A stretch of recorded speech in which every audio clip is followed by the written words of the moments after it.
बॉलीवुड में अपने नाम और काम से डंका बजा चुकी सलमा आगा किसी पहचान की मोहताज नहीं है। आलम यह था कि 80 के दशक में उनकी गिनती मशहूर अभिनेत्रियों में होती थी। एक ऐसी हीरोइन जो अपनी अदाकारी के दम से कामयाब होना चाहती थी, लेकिन उसे पहचान उसकी गायकी से मिली। उसके गीतों में गजब का दर्द और बेचैनी थी। उसकी आवाज एक अलग ही एहसास जगाती थी। वह अभिनेत्री कोई और नहीं बल्कि सलमा आगा थी, जिनकी गलतियों से उनके हीरोइन बनने के अरमान आंसुओं में बह गए। सलमा आगा हिंदी सिनेमा में सुरैया और नूरजहां के बाद उस धारा को आगे बढ़ाने वाली अभिनेत्री रहीं, जिनका एक्टिंग करियर केवल उनकी सिंगिंग की वजह से फलता फूलता रहा। दरअसल इन अभिनेत्री ने अपने सिंगिंग करियर को परवान चढ़ाने के लिए एक्टिंग का सहारा लिया। साल 1982 में एक फिल्म आई जिसका नाम निकाह था। इस फिल्म में भूरी आंखों वाली एक नाज़नीन का दीदार हो रहा था। ट्रिपल तलाक पर आधारित इस फिल्म ने खूब चर्चा बटोरी।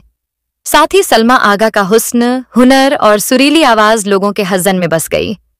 लेकिन इश्क, मोहब्बत और दिल्लगी और बार बार निकाह और तलाक ने उनकी जिंदगी को एक अलग मोड़ पर ले जाकर खड़ा कर दिया। सलमा आगा का जन्म 29 अक्टूबर 1954 को पाकिस्तान के कराची में एक पठान मुस्लिम परिवार में हुआ था। उनके पिता का नाम लियाकत गुल आगा और मां का नसरीन आगा था। सलमा के पिता बड़े व्यवसायी थे और लंदन समेत कई देशों में कारोबार के लिए जाया करते थे। सलमा का टाइटल आगा एक तमगा है, जो उनके पिता को बड़े बिजनेसमैन होने के चलते दिया गया था। सलमा के नाना रफीक संगीतकार थे, जबकि उनकी नानी अनवरी बाई बेगम अपने जमाने की बड़ी अभिनेत्री थीं। वो भारतीय सिनेमा में अभिनय करने वाली शुरुआती अभिनेत्री में से थीं। सलमा आगा की मां नसरीन के जन्म के बाद अनवरी बाई बेगम ने अपने पति से तलाक लेकर एक अमीर भारतीय हिंदू व्यापारी जुगल किशोर मेहरा से निकाह कर लिया। जुगल किशोर ने शादी के बाद इस्लाम धर्म अपना लिया और अहमद सलमान नाम रख लिया। दरअसल जुगल किशोर मेहरा राज कपूर, शम्मी कपूर और शशि कपूर के मामा थे और सलमा आगा के नाना थे, और सलमा की मां नसरीन आगा राज कपूर की बहन लगती थीं। सलमा आगा के पिता व्यापार के सिलसिले में अक्सर लंदन जाते थे।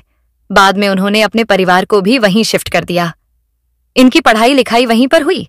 बचपन से ही सलमा को एक्टिंग और गायकी का शौक था, लेकिन उनकी नानी नहीं चाहती थी कि वो सिनेमा की दुनिया में आए। आशी कपूर और नीतू सिंह की शादी का रिसेप्शन राज कपूर ने लंदन में भी रखा था। सलमा की अम्मी को भी इसमें बुलाया गया था। बॉलीवुड के भी कई दिग्गज निर्माता निर्देशक इस तरह से रिसेप्शन में हिस्सा लेने मुंबई से आए थे। इनमें BR चोपड़ा भी थे। फिल्मी पार्टियों में अक्सर निर्माता निर्देशक अपने फिल्मों की चर्चा करते हैं और नए चेहरे की तलाश में रहते हैं।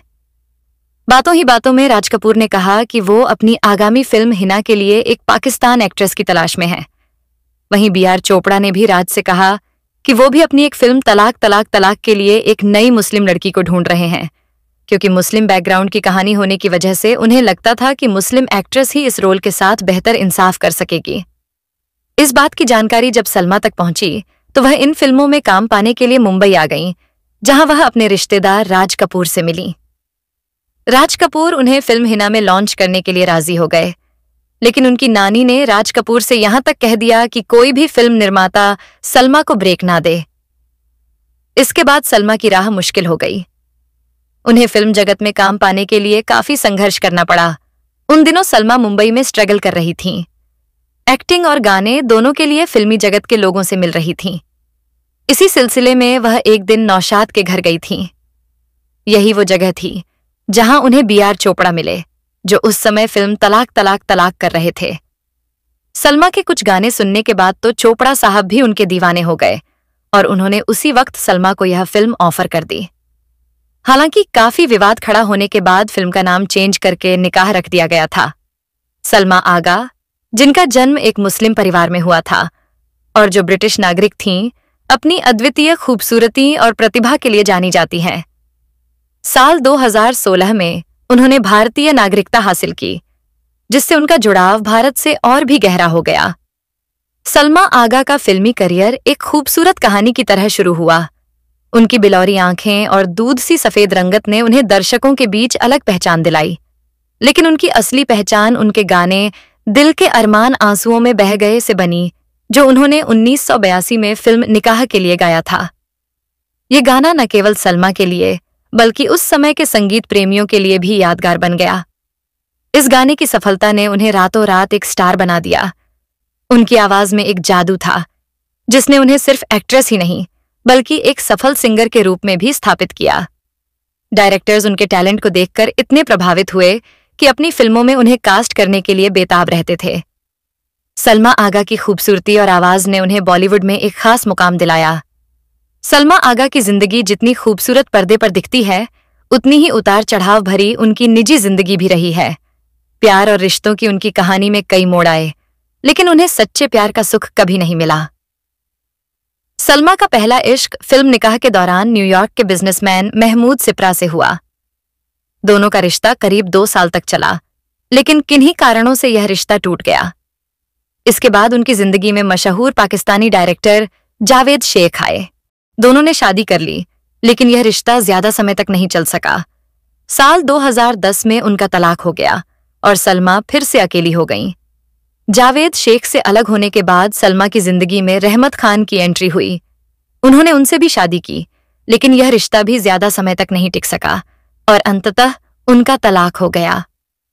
कई असफल रिश्तों के बाद साल 2011 में सलमा ने दुबई के बिजनेसमैन मंजर शाह से शादी की। ये उनकी चौथी शादी थी, जो उनके जीवन में स्थिरता लाने की कोशिश थी। सलमा आगा की कहानी यह दिखाती है कि प्यार और रिश्तों में सफलता केवल बाहरी चमक दमक से नहीं, बल्कि गहरे आपसी विश्वास और समझ से मिलती है। उनकी जिंदगी के ये उतार चढ़ाव कई लोगों को यह सिखाते हैं कि प्यार और संघर्ष के बावजूद जिंदगी में आगे बढ़ते रहना जरूरी है। सलमा आगा की जिंदगी का पहला इश्क उनके फिल्मी करियर के शुरुआती दिनों में ही उनकी राह में आया। फिल्म निकाह की शूटिंग के दौरान सलमा की मुलाकात न्यूयॉर्क के बिजनेसमैन महमूद सिप्रा से हुई।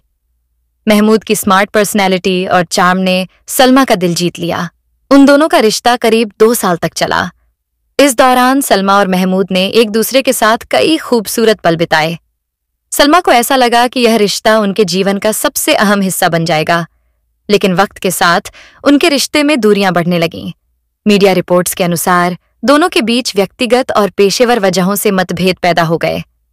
आखिरकार यह रिश्ता टूट गया। महमूद सिप्रा के साथ यह अधूरा रिश्ता सलमा के जीवन में एक गहरी छाप छोड़ गया। महमूद सिप्रा से रिश्ते खत्म होने के बाद सलमा आगा की जिंदगी में एक नया मोड़ आया, जब उनकी मुलाकात मशहूर पाकिस्तानी डायरेक्टर जावेद शेख से हुई। जावेद शेख न केवल पाकिस्तानी फिल्म इंडस्ट्री के एक जाने माने नाम थे, बल्कि अपने चार्म और करिश्मे के लिए भी मशहूर थे। सलमा और जावेद के बीच जल्द ही नजदीकियां बढ़ने लगीं और दोनों ने शादी करने का फैसला किया। उनकी शादी ने शुरुआत में सब कुछ सही और खूबसूरत लग रहा था। दोनों ने एक दूसरे के साथ कई यादगार पल साझा किए और उनके रिश्ते को एक परफेक्ट जोड़ी के रूप में देखा जाने लगा। लेकिन समय के साथ उनके बीच दरारें आने लगीं। रिश्तों में बढ़ते तनाव और अनबन के कारण साल 2010 में दोनों ने तलाक लेने का फैसला किया। यह उनके जीवन का एक कठिन समय था, क्योंकि इस बार भी उनका रिश्ता टूट चुका था। तलाक के बाद सलमा एक बार फिर से अकेली हो गईं और उनके जीवन में एक और अधूरा प्यार जुड़ गया। जावेद शेख से अलगाव के बाद सलमा आगा की जिंदगी में एक नया अध्याय शुरू हुआ, जब उनकी मुलाकात रहमत खान से हुई। रहमत खान एक प्रभावशाली और सुलझे हुए इंसान थे, जिनकी शख्सियत ने सलमा को प्रभावित किया। दोनों के बीच जल्द ही गहरी नजदीकियां बढ़ीं और उन्होंने शादी करने का फैसला किया। शादी के बाद कुछ समय तक उनका रिश्ता सुखद और स्थिर नजर आया। सलमा को लगा कि शायद इस बार उन्हें वह स्थायित्व और सच्चा साथ मिलेगा जिसकी उन्हें हमेशा तलाश थी। लेकिन समय के साथ उनके रिश्ते में दरारें आने लगीं। पारिवारिक और व्यक्तिगत मतभेदों के चलते उनका यह रिश्ता भी धीरे धीरे कमजोर पड़ने लगा। दोनों ने अपने रिश्ते को बचाने की कोशिश की, लेकिन अंततः वे अलग हो गए। तलाक ने सलमा के जीवन में एक और दुखद अध्याय जोड़ दिया। रहमत खान के साथ यह रिश्ता भी अधूरा रह गया, लेकिन सलमा ने इन अनुभवों से अपनी जिंदगी में आगे बढ़ने की ताकत पाई। कई असफल रिश्तों और टूटे हुए सपनों के बाद साल 2011 में सलमा आगा की जिंदगी ने एक और नया मोड़ लिया। इस बार उनकी मुलाकात दुबई के सफल बिजनेसमैन मंजर शाह से हुई। मंजर शाह एक स्थिर और जिम्मेदार व्यक्तित्व के मालिक थे, जिनके साथ सलमा ने अपनी जिंदगी को फिर से एक नई शुरुआत देने का फैसला किया। सलमा और मंजर की शादी उनकी जिंदगी का चौथा पड़ाव था। इस रिश्ते में सलमा को वह स्थिरता और सुकून मिलने की उम्मीद थी जिसकी उन्हें लंबे समय से तलाश थी। मंजर शाह ने सलमा की जिंदगी को एक नई दिशा देने की कोशिश की। यह शादी सलमा के लिए सिर्फ एक नया रिश्ता नहीं थी, बल्कि यह उनके जीवन में आशा और पुनर्निर्माण का प्रतीक भी थी। सलमा आगा की बेटी का नाम साशा आगा है, जिन्होंने अपनी मां की तरह बॉलीवुड में कदम रखा। साशा ने बतौर अभिनेत्री अपने करियर की शुरुआत यशराज बैनर की फिल्म औरंगजेब से की। इस फिल्म में उन्होंने अपने अभिनय से लोगों का ध्यान खींचा। इसके बाद साशा ने हिंदी फिल्म देसी कट्टे में भी काम किया। हालांकि यह फिल्म बॉक्स ऑफिस पर कुछ खास सफल नहीं रही, बावजूद इसके साशा की प्रतिभा और खूबसूरती को सराहा गया। साशा आगा अब अपने नए नाम जहरा एस खान के नाम से जानी जाती हैं। उन्होंने न केवल अभिनय में बल्कि गायन में भी अपनी पहचान बनाई है। उम्मीद करते हैं कि आपको सलमा आगा की यह दिलचस्प कहानी पसंद आई होगी। अगर आपको यह कहानी अच्छी लगी तो इसे लाइक करें और हमारे चैनल स्टार मनोहर राठौड़ को सब्सक्राइब करना न भूलें। साथ ही नए अपडेट्स पाने के लिए बेल आइकन को दबाना जरूर याद रखें। तब तक के लिए अपना ख्याल रखें और हमें अपना प्यार देते रहें। जय हिंद।